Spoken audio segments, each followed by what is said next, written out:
All right, guess we can get started. I know a few more people will be coming in as we go, but that's all right. I just wanted to say thank you everyone for joining our webinar today and welcome. So we're going to be talking about tax compliance and we're joined by Avalara. Today you'll be hearing from Jeff Carroll, Kate Rust, and Zach Campus. So I will let them take it from here. And if you have any questions, you can put them in our Q&A box or save them to the end and we can answer them then.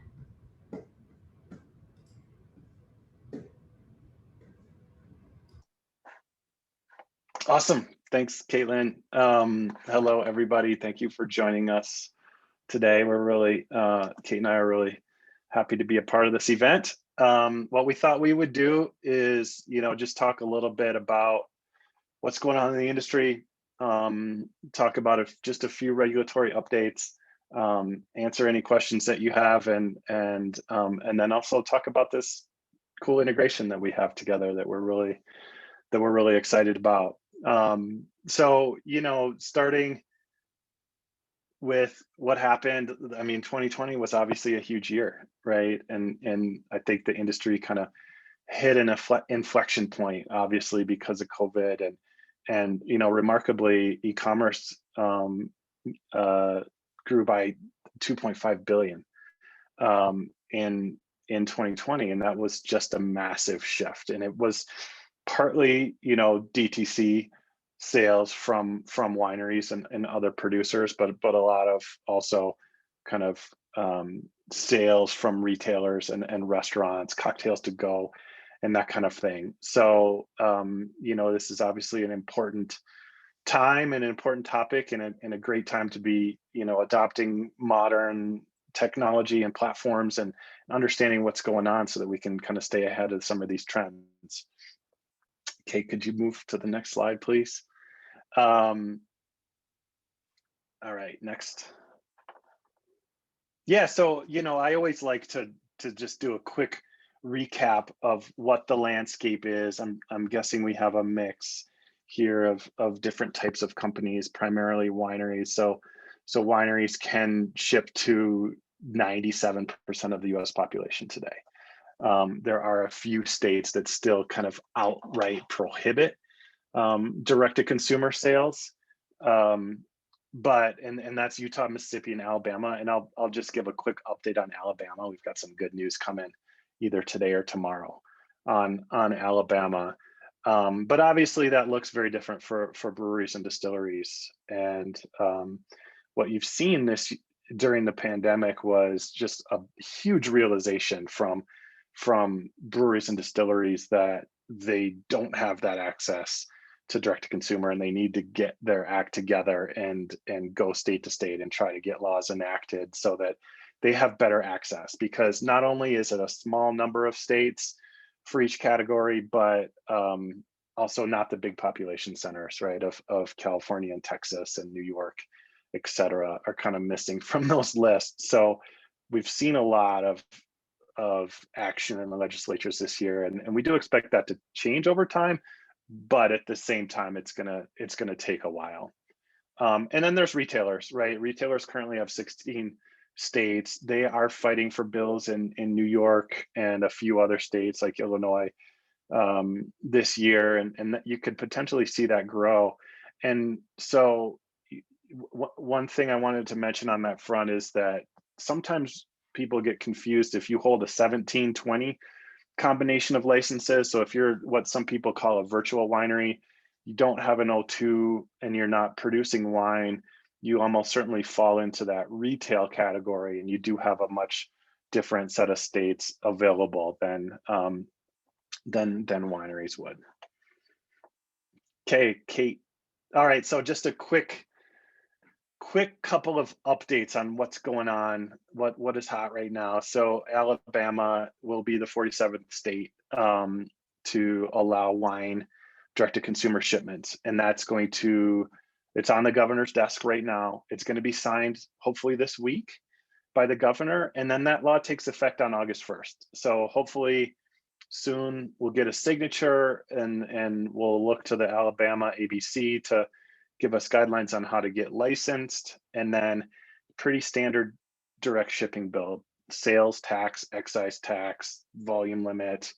One, I guess I'll talk about the fulfillment trend in the last bullet, but that will be good to add a new state to the mix that you don't have access to today.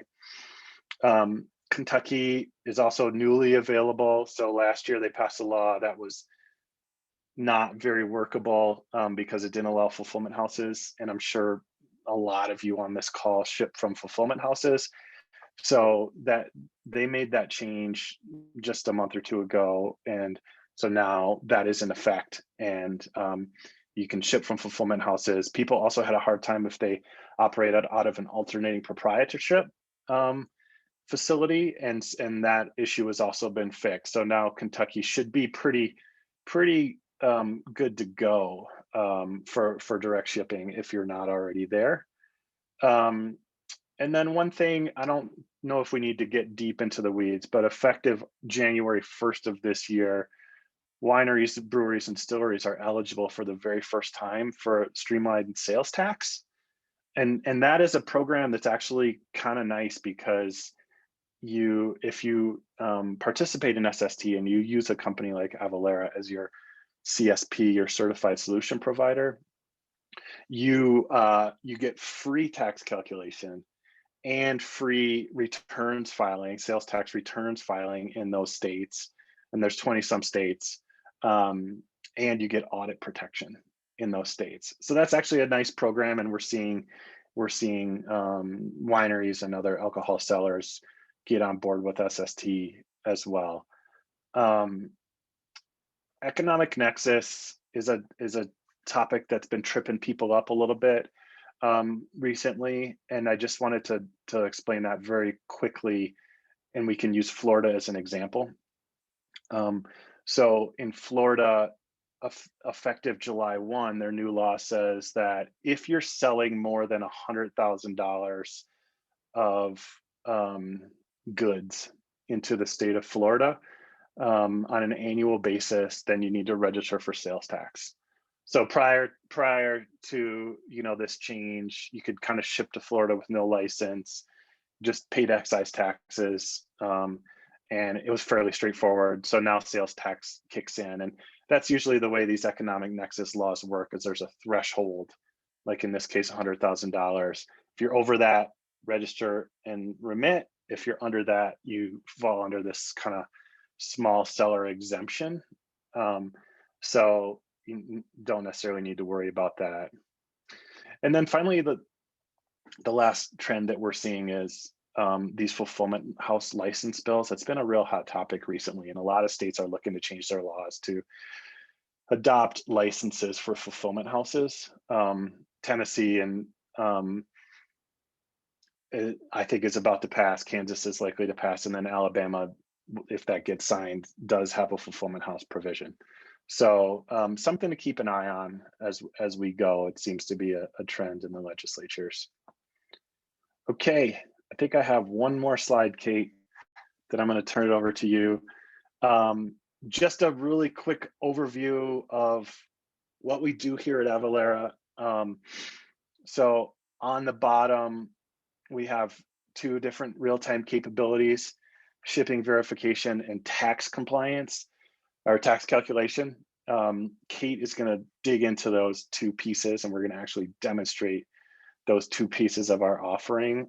And then on the top, we really can be kind of an outsourced compliance partner for you, right? If you need help filing monthly returns, filing sales tax, excise tax, direct shipping reports, both in the direct-to-consumer channel, and if you're selling through wholesalers, we can help file your monthly returns through both of those channels. And then licensing, if you need to go into new states, if you want somebody to help you renew your licenses on an annual basis or file license modifications, if anything about your business changes, we have a licensing offering. And all of these are driven by a team of, I think, 40 some people that are experts in beverage alcohol compliance.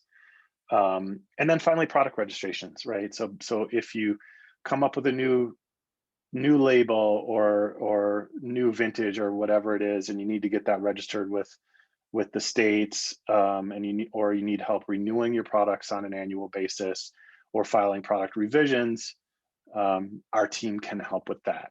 And so we, we have a lot of clients that subscribe to all 5 of these services, and we also have some that mix and match, and it's all good, from our perspective.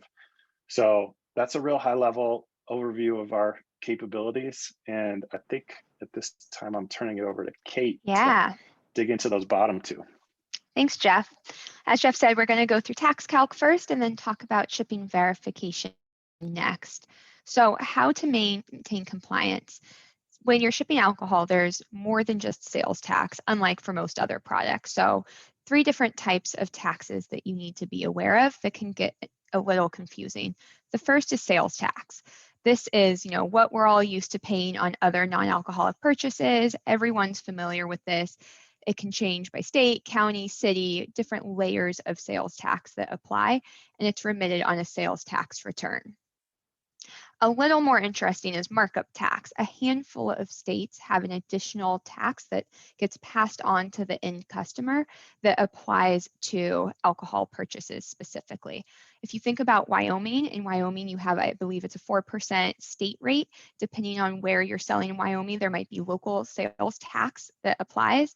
And then if you're a Wyoming consumer, you will pay an additional 12% alcohol tax on that purchase. So you're already paying all of the standard sales tax, and then you get an extra 12% tax bill on that purchase of alcohol. So you can see Wyoming starts to add up. That's the most extreme case with the biggest markup tax rate that we've seen so far, but varies by state by state, and quite a handful of states that have that. And then finally, there's excise tax. Excise tax, I'm sure most of you guys are very familiar with this. It's a little bit different than sales tax and markup tax, which are calculated off of the dollar value of what was sold. Excise tax is calculated based on the gallons of alcohol sold, and typically is not passed through to the end customer. So if I'm the one purchasing wine, I'm going to pay the sales tax bill, the markup tax bill, but the winery is going to pay that excise tax bill. A couple of notable exceptions to that I'm going to walk you through. So Jeff mentioned Kentucky started allowing shipments back in December of last year, which is super exciting. With that came some super unique tax regulations. So let's look at what must be included on a Kentucky sales receipt. So here we're imagining that you're buying 1 bottle of very nice Pinot Noir for $100. What the customer ends up paying is $113.10. Now that breaks out across 3 different taxes, all of which have to be passed on to the end customer and have to be broken out as individual line items on their receipt. The first 2 are alcohol taxes. So this first tax is a gallonage-based tax, the excise tax owed by direct shipper. So depending on what volume that you have shipped to that customer, that's going to vary, not dependent on what price you sold it for. Then we have the Kentucky wholesale equivalent tax. So if you were selling through the traditional 3-tier system to a wholesaler, there would be an extra tax collected. Kentucky doesn't want to miss out on their tax revenue because we're shifting that channel from direct to consumer. So they've levied what we classify as a markup tax. Probably worth noting, markup tax is a language that we have established to refer to any alcohol-specific tax that gets passed on to the end customer. State by state, the different names of these taxes vary.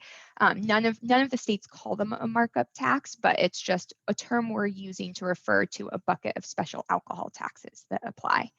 So these are your 2 alcohol taxes, and then you have sales tax in Kentucky. Here, Kentucky has a state rate of 6%, so that's an additional 6% tax. And like I said, worth noting because Kentucky's the only state that we've seen that has 3 taxes that are passed to the end consumer, as well as a mandate to break them out individually on the receipt. So they definitely a little bit different behavior than we have seen in the past. So let's continue our Pinot Noir example from that receipt we were just looking at. Let's say it's an Oregon Pinot Noir and it's trying to get shipped into Kentucky.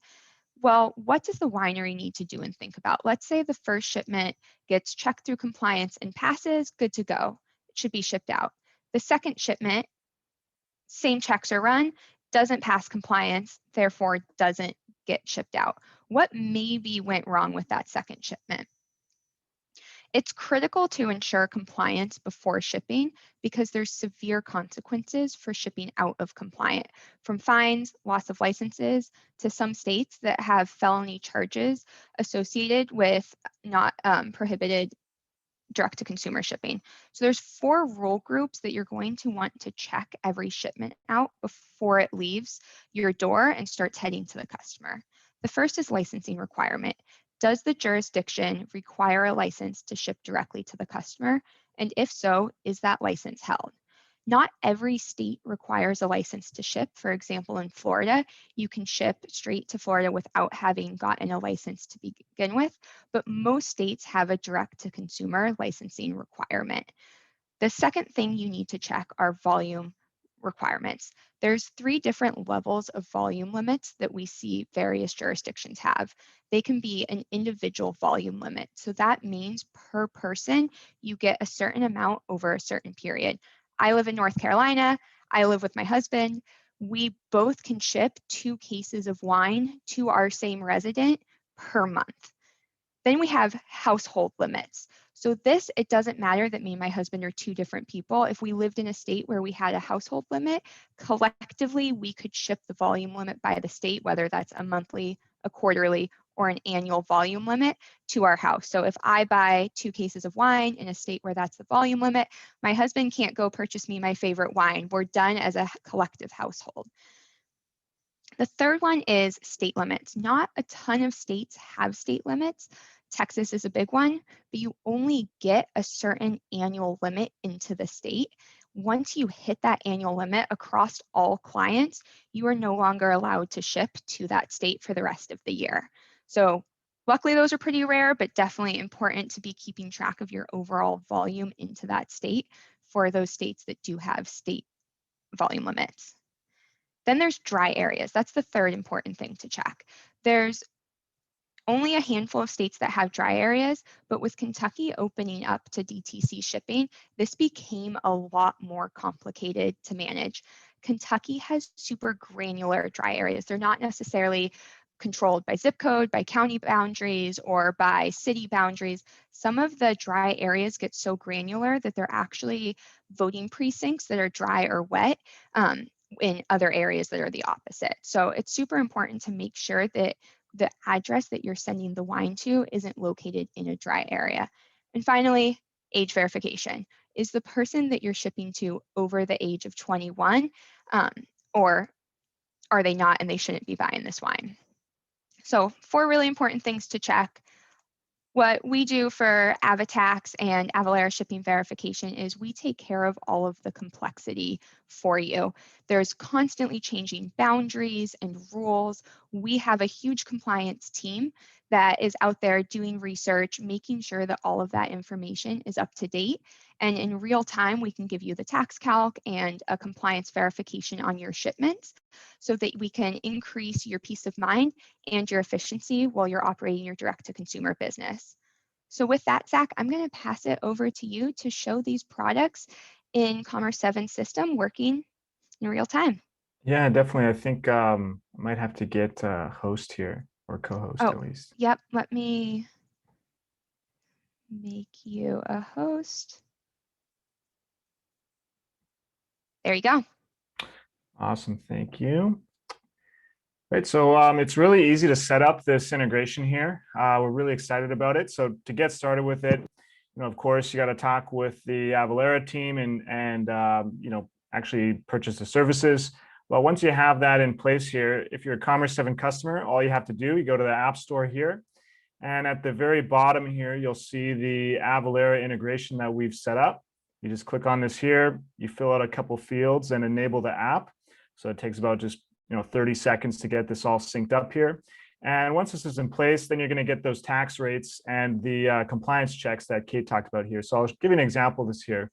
If we go to my demo site here, right, my front end website, where a customer could actually come and make a purchase And on the site here, I go to make an order, and I can say that, you know what, I really love this rosé. I want to get 30 bottles here, or something that's going to be kind of out of compliance there.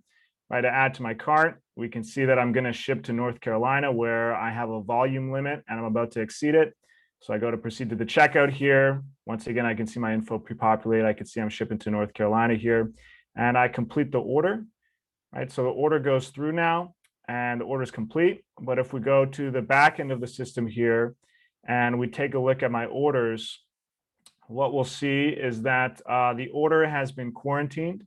And so if we go into the order here, we can see that this order I just placed, it's been quarantined here. We can go into the compliance tab in the back end here, and we can see why the order was quarantined, right? So we can come in here, we can see that at 11:20. So just right now, there's a compliance check, and it was not a compliant order, right? We can see the issue is there's a volume limit exceeded. So we can see that in North Carolina, I'm able to ship 18 liters a month.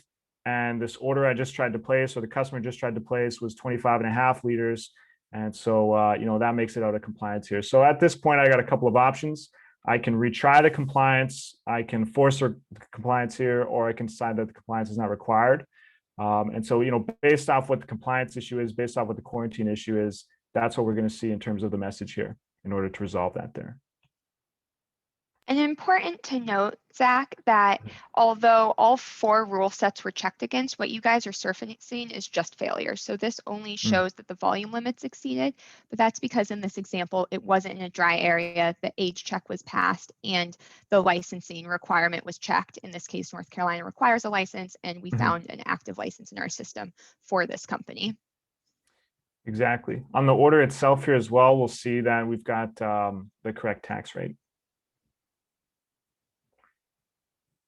So that's the demo here. I guess at this point, we can open it up to questions. So if anyone has any questions or anything we can clarify, feel free to put them in the Q&A box here, or you could put them in the chat there as well.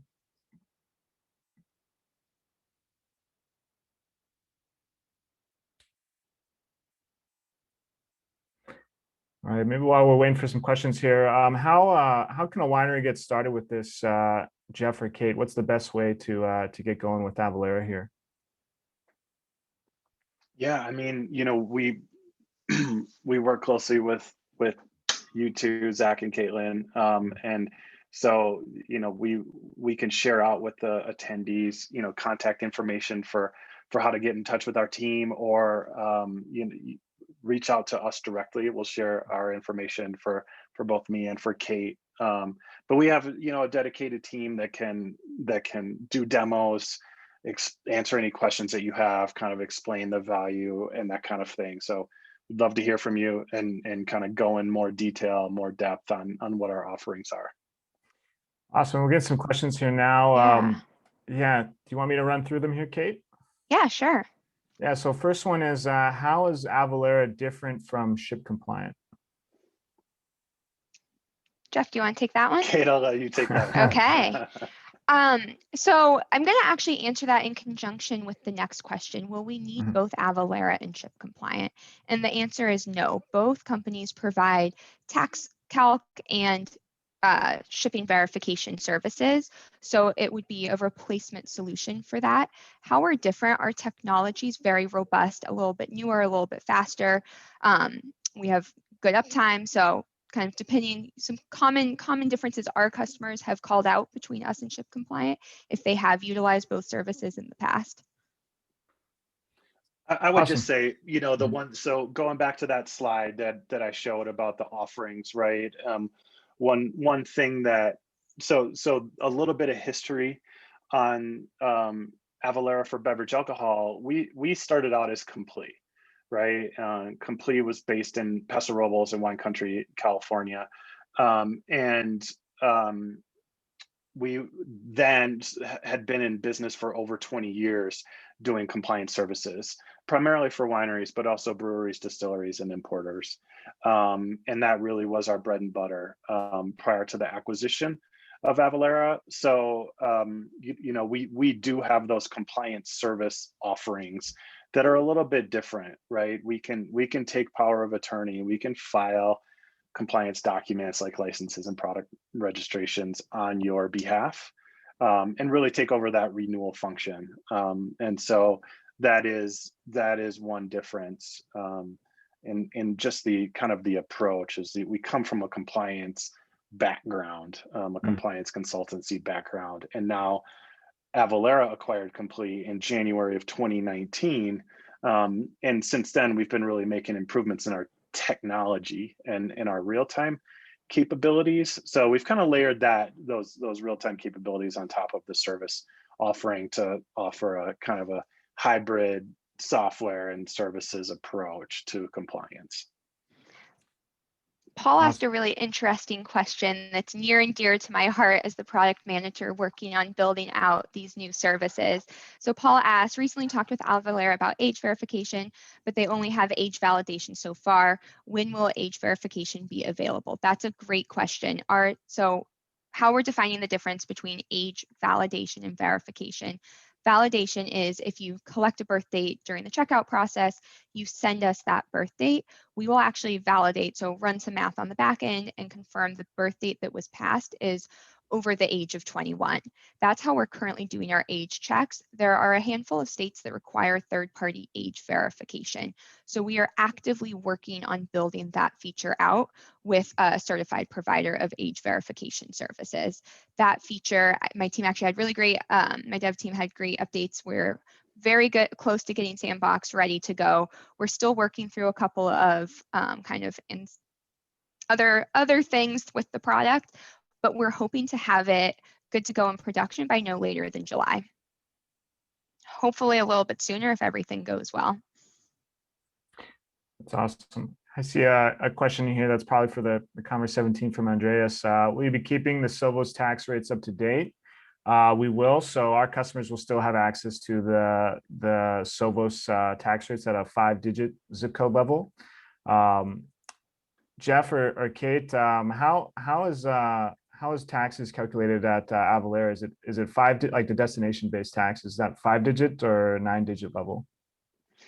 Neither. It's actually rooftop level. So what we actually have a very comprehensive tax engine that not only has counties and cities and special jurisdictions, but also there's kind of custom boundaries that need to be drawn. Kate was talking about the precincts in Kentucky, and there's special tax jurisdictions and business improvement districts and that kind of thing that fall outside of those kind of traditional boundaries. So we actually have a way to map those custom jurisdictions, and we do use geolocation to kind of pinpoint the address at a rooftop level, and then determine all of the applicable jurisdictions for each transaction. And we do it based on origin and destination, right? So the vast majority of the time, I think for DTC shipments that are going interstate, you are going to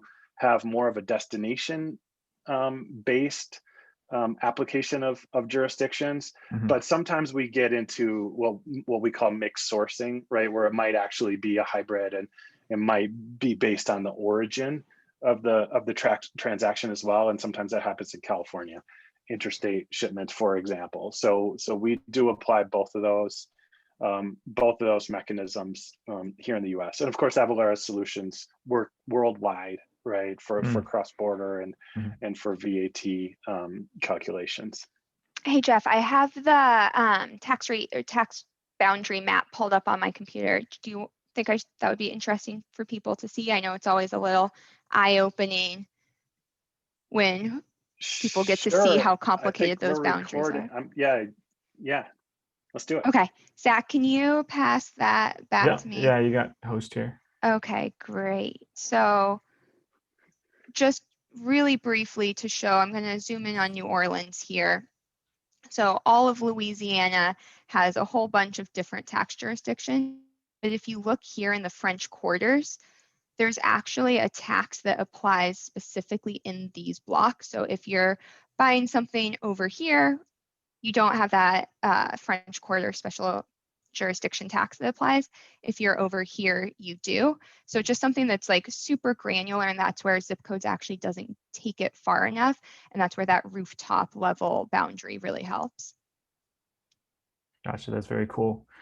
Sounds like a couple of people are asking about costs. I guess what's the best way for people to understand the cost for their business to use Avalara? Yeah, I can take that one. So I showed kind of the 5 different offerings that we have on that slide, and at the bottom 2, Avatax and Avalara shipping verification come together, and that's just based on basically a fee per transaction, right? So not based on case volume, just number of transactions. So we typically ask people how many transactions they expect to do this year, and then there's a tier for that pricing, and then it's a fee per transaction, and that's meant to make it easy for people to get started when they have lower volumes, but then also to scale down, right, the pricing as they grow. So it's meant to be easy throughout the spectrum. In terms of the service offerings, really it's based on the number of states that you're in. So, for licensing, we'll charge a flat fee per state to do the license renewals, and we have a fee per state to file the returns for DTC, and then product registration is based on kind of a factor of the number of states that you're in and the number of products that you're in. So, and again, I think you can choose those products. You can choose to use all of them or just some of them, and mix and match. We don't kind of force bundles on you. That sounds like it's pretty customizable there. Yeah. Awesome. This is my own question here. I'd be curious to know, what size of how big as a winery should I be before I reach out to Avalara, like, and I decide, hey, maybe I'm not going to take this in-house and I'm going to work with a partner like you guys. It's a great question. So again, back to the 5 things in the offerings. We typically say that, like, those service offerings, right? Like having the outsourced license management and product renewal management and that kind of thing really starts at $10 to $15, or sorry, 10 states to 15 states, right? If you're in 10 or 15 states, once you get above that point, it really becomes unwieldy, and you get a good ROI for outsourcing at that point. But when it comes to tax calculation and shipping verification, that can be at any size, right? If that's a pain point for you, and you're losing out money because you're not collecting enough from your customers, or you might be over collecting and getting into a weird situation, our pricing is meant to scale there based on your size. So that could be for 1 state or 2 states or a handful of states. That's a great option for if you're smaller as well. Gotcha. Makes sense there. Awesome. Any final words here? Anyone else in the audience here have any questions for the Avalara team here?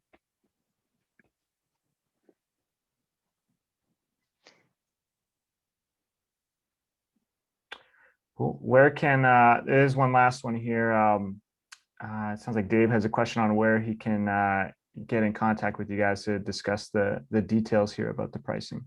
So we'll follow up. How about that with the attendees with contact information? I will type my email address into the chat here, Zach, so everybody can see it. And then we'll also include good points of contact for anybody if they want to learn more, but feel free to reach out to me in the interim, and I'm happy to answer any additional questions.